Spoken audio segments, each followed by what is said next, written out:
Hello dear student, आज के lecture में अपन करने वाले हैं चार पिट मेथड की अगले जो एग्जांपल है अपने पास वो करने वाले हैं। एग्जांपल नंबर 7 को अपन ने किया था, इजी सा एग्जांपल था और एग्जांपल 1 भी मैंने कंप्लीट कर दिया था। आज के लेक्चर में करने वाले हैं अपन एग्जांपल नंबर 2 और एग्जांपल नंबर 3 को। ठीक है, ये आप एग्जांपल तो इनको अच्छे से तैयार करके जाना। मैं एग्जांपल आपको अच्छे से कवर करा दूंगा सारे, और एक्सरसाइज की क्वेश्चन मैंने आपको करवा रखे हैं, वो पीडीएफ मैंने आपको सेंड कर दिया है, और कुछ क्वेश्चन आप खुद भी ट्राई कर लो ताकि आपके एग्जांपल्स क्लियर हो जाए ना, क्योंकि एग्जांपल से ही क्वेश्चन अपना आ जाएगा चार पिट मेथड का। ठीक है, तो देखो चार पिट मेथड का सवाल अपने को देखा है, इसमें आपको पूछ सकते हैं कि आपको सोल्व भी दे सकता है और क्या बोल सकता है, अप्लाई चार पिट मेथड भी बोल सकता है। एक बात और बता देता हूँ कि इस एक्सरसाइज में क्या होता है, यूनिट नंबर 4 है ना, उसके अंदर आपके टाइप 1 टाइप 2 ये सवाल भी है इसमें, क्योंकि अलग अलग स्टैंडर्ड फॉर्म के लिए अलग अलग मेथड है इसमें। ठीक है, और इन सब मेथड का जो जनरल मेथड है, वो जनरल मेथड क्या है, चार पिट मेथड है। इन सब का जनरल मेथड कौन सा है, चार पिट मेथड है। मतलब चार पिट मेथड से आप सारे सवाल कर सकते हो। इस टाइप के सवाल आपको यदि क्वेश्चन पूछे भी जाए, यदि आपको कोई क्वेश्चन पूछेगा जाए कि भी इस मेथड से करो, तो आपको कोई भी टाइप 1 टाइप 2 टाइप 3 टाइप 4 के सवाल देना, तो आपको अप्लाई क्या करना है, चार पिट मेथड ही अप्लाई करना है। ठीक है, तो सबका सबका जनरल मेथड क्या है, आपका चार पिट मेथड क्या है। ठीक है, अब देखो अपने पास एग्जांपल नंबर 2 है। एग्जांपल 2 कहता है कि solve p square plus Q square y equal to q Z. तो सबसे पहला काम क्या करते हैं अपन, सबको लेफ्ट साइड में लेके आ जाओ, सबको लेफ्ट साइड में लेके आ जाओ और एक फंक्शन मान लो। ठीक है, तो अपने पास एफ क्या हो जाएगा, p square plus Q square Y minus Q Z equal to 0। फिर अपने पास इसके बाद में क्या लिखना होता है, एक्सिलरी इक्वेशन, सहायक समीकरण लिखनी होती है, और फिर सहायक समीकरण के अकॉर्डिंग अपने को जो जो फाइंड करने हैं वो फाइंड अपन कर लेते हैं। डीपी अपॉन में del F upon del X plus P del F upon del Z equal to D Q upon में del F upon del Y plus Q del F upon del Z equal to D Z upon में minus का P del F upon del P minus Q del F upon del Q equal to D X upon में minus का del F upon del P और equal to D Y upon में del F upon del Q. तो सबसे पहले अपन इसका क्या करेंगे, एक्स के रिस्पेक्ट में पार्शियल डिफरेंशिएशन 0 हो जाएगा। फिर वाई के रिस्पेक्ट में करेंगे तो वाई के रिस्पेक्ट में क्या हो जाएगा, p square plus Q square हो जाएगा। जेड के रिस्पेक्ट में करेंगे तो माइनस क्यू हो जाएगा, और फिर पी के रिस्पेक्ट में करेंगे तो ये हो जाएगा 2py, और क्यू के रिस्पेक्ट में करेंगे तो 2qy हो जाएगा, और माइनस का जेड हो जाएगा। ये सारे मान उठाकर कहाँ रख दूं, इस समीकरण में रख दूं। ठीक है, तो इस समीकरण में अपने को जो जो मान रिक्वायर्ड है उसको हमने रख दिया, तो अपने पास ये इक्वेशन मिल जाएगी लास्ट में, dp अपॉन में माइनस का pq equal to dq upon में p square equal to dz upon में माइनस का 2p square y plus qz minus 2q square y equal to dx upon में माइनस का 2py dy equal to. अब अपने को क्या निकालना है, सॉल्यूशन निकालना है p का q के रूप में। तो अपन क्या करेंगे, प्रथम दो बिन ले लेंगे। देखो प्रथम दो बिन लेंगे ना जब अपन, तो प्रथम दो बिन लेंगे अपन क्या, माइनस का p q equal to D Q upon में पी स्क्वायर। तो ये पी से तो पी कट गया, पी बच गया, तो ये पी तो इधर आ गया, माइनस का पी डी पी, और ये हो जाएगा क्यू डी क्यू। तो ये हो जाएगा माइनस का p square by 2 equal to q square by 2 और plus A square by 2। Constant इसमें ए मानेंगे, ध्यान रखना। ठीक है, तो ये हो जाएगा p square by 2 plus Q square by 2 equal to a square by 2। तो ये हो गया p square plus Q square equal to a square. ये अपने पास क्या आ गई, समीकरण आ गई। अब इस समीकरण का मान कहाँ रखेंगे, समीकरण संख्या एक में रख देंगे, और उससे अपन क्या निकालेंगे, क्यू की वैल्यू निकालेंगे, क्योंकि अपने को क्या चाहिए, पी और क्यू की वैल्यू चाहिए। थोड़ा सा इसमें आपको ध्यान में ही रखना है कि थोड़ा सा सॉल्यूशन है ना इसका, वो थोड़ा सा इंपॉर्टेंट है, थोड़ा सा डिफिकल्ट नहीं है, पर थोड़ा सा आपको ध्यान से इसको सोल्व करना होगा। पी क्यू की वैल्यू निकल जाएगी यहाँ से, जब समीकरण एक में रख देंगे अपन, तो समीकरण एक से क्या हो जाएगा अपने पास, बताओ। इस समीकरण में जो अपने पास ये इक्वेशन है ना, फर्स्ट इक्वेशन फर्स्ट, इस इक्वेशन फर्स्ट में अपन क्या रख देंगे, इसकी वैल्यू रख देंगे। तो देखो P square plus Q square Y minus Q Z, तो पी स्क्वायर की वैल्यू रखो, पी स्क्वायर की वैल्यू क्या हो जाएगी, P square plus Q square की जगह क्या रख देंगे, A square Y minus Q Z equal to 0। यहाँ से क्यू की वैल्यू निकल जाएगी ए स्क्वायर वाई अपॉन में जेड। अब क्या करेंगे इसके बाद में, अब इसके बाद में क्या करेंगे, Q की वैल्यू निकल गई। अब Q की वैल्यू यहाँ रख देंगे ना, तो अपन के पास किसकी वैल्यू निकल जाएगी, P की वैल्यू निकल जाएगी। फिर लास्ट में सॉल्यूशन क्या करते हैं अपन, dz इक्वल टू होता है pdx प्लस q dy। यहाँ से P और Q की वैल्यू निकालनी है और यहाँ पे रखना है, और फिर इसका ये सॉल्यूशन अंतिम सॉल्यूशन रहता है। तो पी स्क्वायर की वैल्यू क्या हो जाएगी, A square minus Q square, P equal to under root of A square minus Q square. Q की वैल्यू रख दो और सोल्व करेंगे तो अपने पास ये मिल जाएगा लास्ट में पी की value, p equal to a upon Z under root of Z square minus A square Y square. अब इन सबको उठा के कहाँ रख देंगे,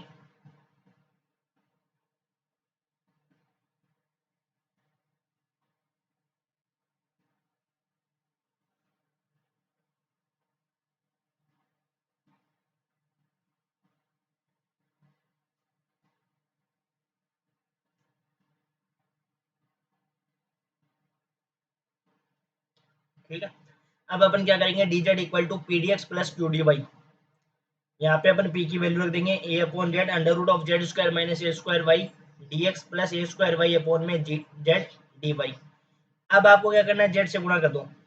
अब इसका सॉल्यूशन है ना, वो थोड़ा सा इंपॉर्टेंट हो जाता है। कैसे कि मैंने आपको बताया था जेड के पास जेड का टर्म होना चाहिए, एक्स के पास एक्स का टर्म होगा, तभी इसका इंटीग्रेशन अपन कर सकते हैं। तो मैंने क्या किया, देखो अब मैं क्या कर रहा हूँ, ये जेड है ना, अपने पास जेड है, इसमें भी जेड है, इसके पास तो कोई मतलब नहीं है, क्यों, क्योंकि डीएक्स का टर्म है, यहाँ पे डीवाई का टर्म है।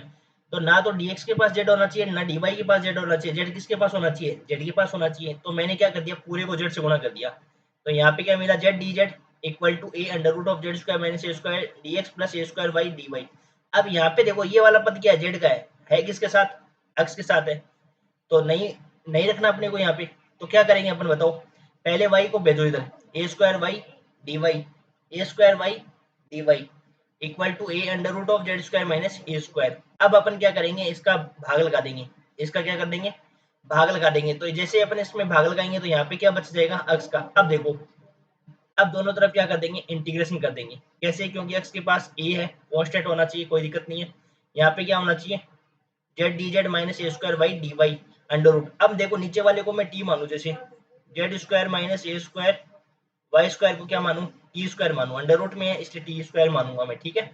अब देखो इसका क्या हो जाएगा, इसका इंटीग्रेशन करो। जब मैंने आपको बोला था कि जब आपको ये नहीं बोलेना कि किसके रिस्पेक्ट में आपको इंटीग्रेशन करना है, तो यहाँ पे डिफरेंशिएशन करते हैं ना, भाई टी मानते हैं, फिर यहाँ पे डिफरेंशिएशन करते हैं, तो अपने को पता नहीं किसके रिस्पेक्ट में करना है। तो अपन क्या करेंगे, two z D Z minus two a square Y D Y equal to two d d t. ये हो जाएगा अपने पास, टू सब से कैंसिल आउट हो जाएगा। तो z D Z minus A square Y D Y equal to d d t. ये बच गया, देखो ऊपर आ गया ना, ऊपर वाला आ गया, जेड डी जेड माइनस ए स्क्वायर वाई डी वाई। तो ये बन जाएगा लॉग का फॉर्मेट, नहीं सॉरी, लॉग का फॉर्मेट नहीं बनेगा, ये कैंसिल आउट हो जाएगा। यहाँ पे ऊपर वाला तो क्या हो जाएगा, टी डी टी हो जाएगा, और नीचे वाले को टी स्क्वायर, तो ये कैंसिल आउट हो जाएगा। तो ये हो जाएगा आपके पास T.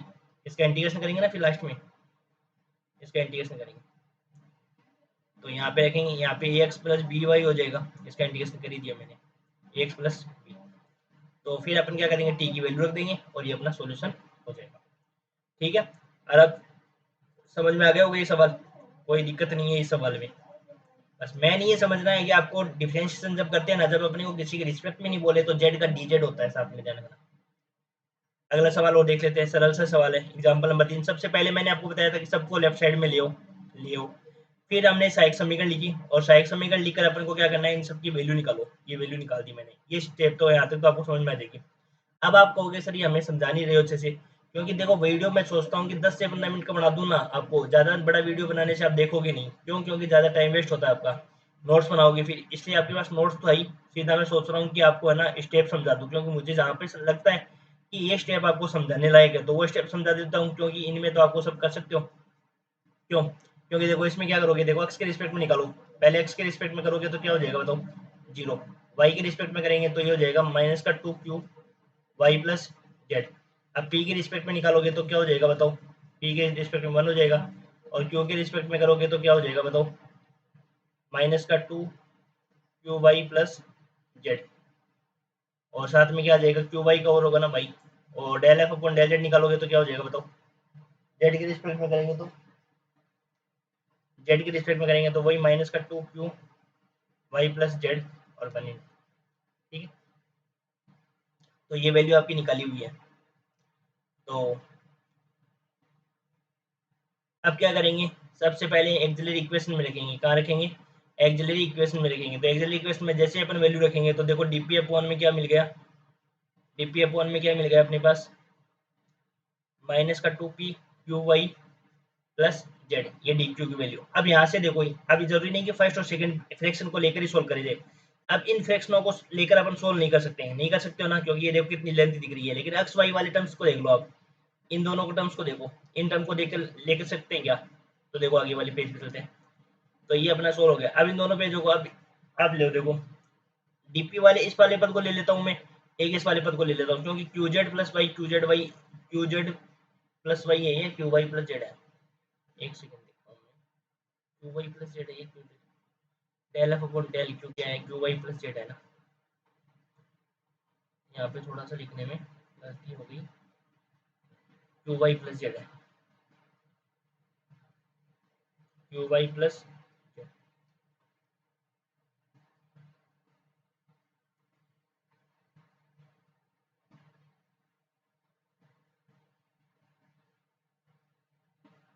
Q y plus z, ठीक है, क्यू वाई प्लस जेड। अब कुछ नहीं करना, इस फ्रैक्शन को ले लो साथ में, इनको लेकर मैंने सोल्व किया तो ये वाला पद कैंसिल आउट हो गया, 2 से तो 2 कैंसिल आउट हो गया। अब बच गए पी वाला, पी के पास वाई के पास वाई, तो ये हो गया log p plus log y equal to log a constant. यहाँ से p की वैल्यू आ गई a अपॉन में y, ठीक है। अब देखो इसको भी सोल्व कर सकते हो आप। अब कहोगे सर इन दोनों को सोल्व कर ले तो क्या होता है, इनको सोल्व कर लो फिर, कोई दिक्कत नहीं है। इनको लेकर सोल्व, इन दोनों को लेकर सोल्व करके देखो कि आपका सॉल्यूशन निकल सकता है क्या। तो यदि इन दोनों को लेकर सॉल्यूशन निकल सकता है तो आप इनको लेकर निकाल सकते हो, है ना। फिर मैंने क्या किया, समीकरण एक में रख दिया। समीकरण एक से मैंने किसकी वैल्यू निकाल दी, क्यू की वैल्यू निकाल दी। किसकी वैल्यू निकाल दी, क्यू की। ये मेरे पास किसकी वैल्यू आ गई, क्यू की वैल्यू आ गई। पी की वैल्यू निकल गई और क्यू की वैल्यू निकल गई। अब दोनों को रख दो कहाँ पे, p D x plus Q D y, इसमें रख दो और इसको सोल्व कर लो। अब देखो, यदि मान लो मैं इसे निकालू तो क्या होता है, देखो ये वाला इससे कैंसिल आउट हो जाएगा और 2 से 2 कैंसिल आउट हो जाएगा, और ये 2 d p equal to D Q upon में क्यू। तो ये हो जाएगा 2p equal to log q plus log a। तो ये हो जाएगा 2p इक्वल टू, ये ई में चला जाएगा ना, क्यू ए की पावर 2p, क्यू ए के रूप में चल जाएगा। देख लो फिर आप इसको सोल्व करके देखना, आंसर तो मेरे हिसाब से वही आना चाहिए सेम। अब देखो इसके बाद में p की वैल्यू निकल गई और q की वैल्यू निकल गई,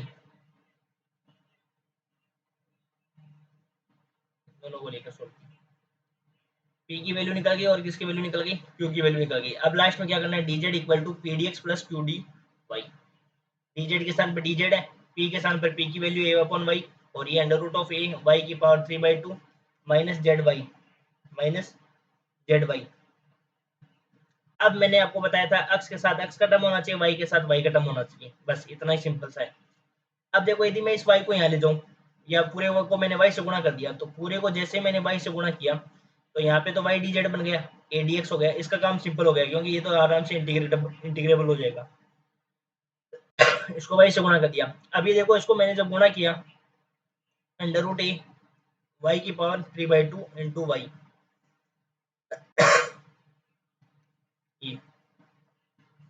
ये हो गया, ठीक है। वाई से वाई कैंसिल आउट हो गया और ये हो गया अंडर रूट ए, ये वाई की पावर 3/2 नीचे जाएगा एक से, तो हो जाएगा वाई की पावर 3/2 -1, तो ये हो जाएगा वाई की पावर एक बच जाएगी d v minus z D y. ये वाला पद बच जाएगा अपने पास, 1/2 बचेगा। अब यहाँ पे कोई दिक्कत नहीं है। अब देखो सुनो मेरी बात, y के साथ dz है, इसमें कोई दिक्कत नहीं है, इसमें दोनों y के टर्म से कोई दिक्कत नहीं है, इसमें z के साथ dy है। यदि मैं इस वाले पद को कहा ले जाऊँ, इधर ले जाऊँ, ये पद इधर लिया है, ये पद हो गया। अब यहाँ समझो, देखो मैंने आपको एक बात बताई थी, आपको याद है तो क्या बताई थी बताओ।